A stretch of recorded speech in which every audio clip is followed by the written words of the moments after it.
take yourself to even receive what I have for you when you even want me.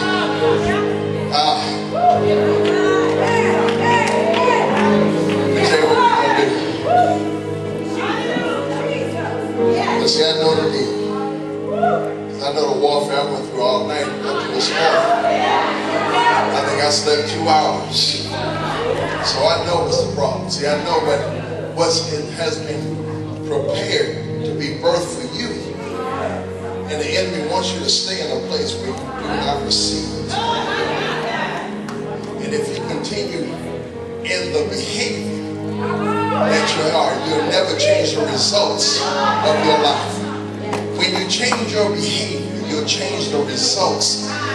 When you change your behavior, you can change the culture of your home. And see, I'm looking at you and those who are praising, I got you, but those who just kind of do the church thing, then I can already tell you, I wouldn't have to be a prophet to recognize what's going on in your house. Because if you cannot praise him here and with everybody, I know you don't praise him home. But you are worried about why stuff ain't going right in your house. But I already can tell you, you don't need a deep word. You're just disobedient and rebellious. And if you won't praise him here, and that means your house, I ain't scared of you. I ain't scared of you. But I ain't scared of the demon that's standing behind you.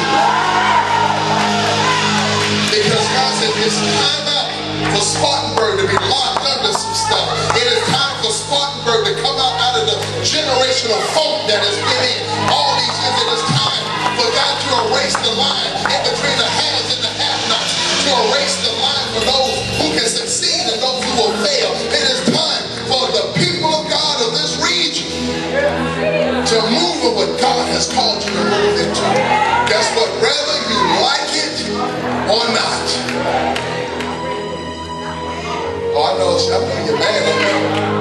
Don't be mad at me. I know who God is.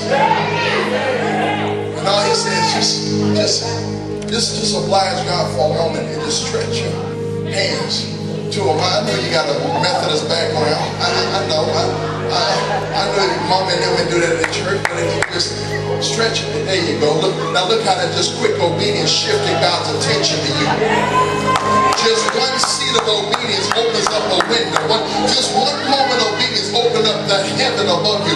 Now just take 30 seconds and I dare you to say, now God, I do love you. I know I wasn't feeling it when I came in here, but if you would give me a moment to correct myself, if you would give me a moment to correct my attitude, if you would give me a moment to correct my heart, if you can give me a moment, I know I came in here kind of stuffy. I know I came in here with a stiff neck, but if you would give me a moment to loosen up, if you would just, I'll repent before you. I'm sorry I came before you looking like this. I'm sorry I came before you acting like that. If you would just give me a moment of reprieve, I guarantee you I'll praise you. I guarantee you I'll worship you. If you could just stop the calamity from heading to my house, I know.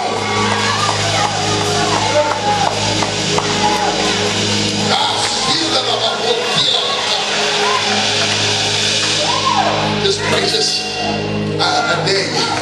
Say, God, whatever you want to do today, I surrender whatever you want to do today. Because I've been on the side of this pool long enough. I've been on the pool. I've been on the side of the pool long enough. 38 years is too long to be in the same condition year after year, day after day, month after month, season after season, generation after generation. This is the day to pick up your bed and walk, and the angel of the Lord is standing in front of you, stirring up the water. If you can just step in, there's a healing here. If you can just step in, there's a restoration. If you can just step in, there's a glory to be released. If you can just step in, the stirring of the water.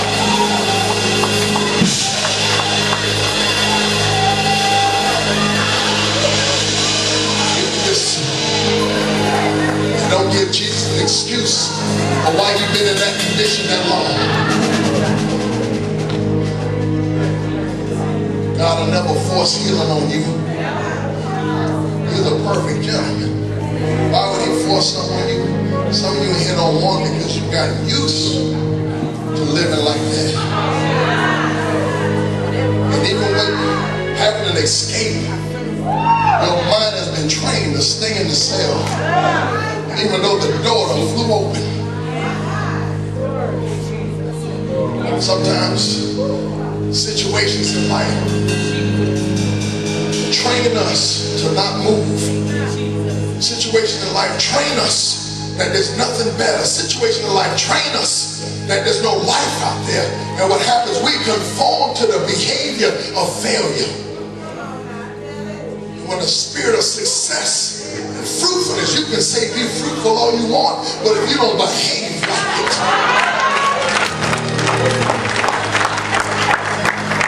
you can confess it all you want, but if you don't believe it in the first place, see, you just do it, and then about 2 weeks later, you'll be back to your old stuff. But don't be mad at those who believe that they've been blessed to be fruitful. Don't be mad at folk that are blowing up in front of you. Now, see, I'm talking to the folk who consistently do their obligations unto God. I'm talking to the folk that even if ain't nothing but a dime, they sow it into the ministry. They sow it into their fruitfulness. You cannot have apples off a tree that you did not plant. If you would just recognize that life is in front of you.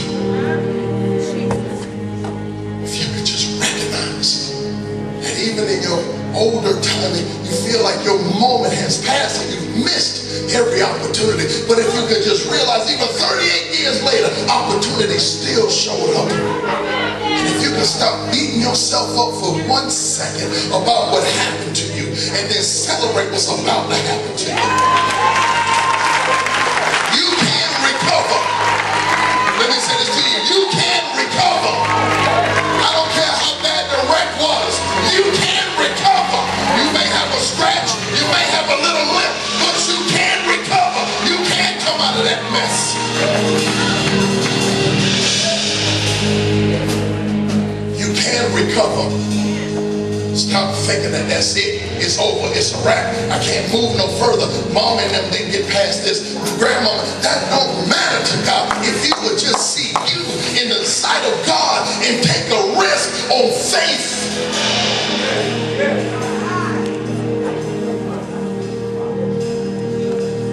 When Adam and Eve were in the garden and they sinned and disobeyed God and they hid from God, God says, Adam, where are you? And then he came and looked for him and they hid themselves. And he said, who told you? Who told you? And who told you you were a failure? Who told you you couldn't own a home? Who told you that your marriage couldn't succeed? Who told you that your child couldn't act right? Who told you? Who told you? Who told you? Because I've got authority. You've got authority. Eve got authority. But who else? Nobody else has the authority to tell you who you can't be, who you've been listening to. That's got you all hiding from me. Coming to church hiding from God. How you manage to do that? When you keep your hands down to your side and you don't want to worship, you don't want to say nothing, just telling God I'm hiding from you. I don't want to be seen by you today, so I'm going to come, but I will not let you see me.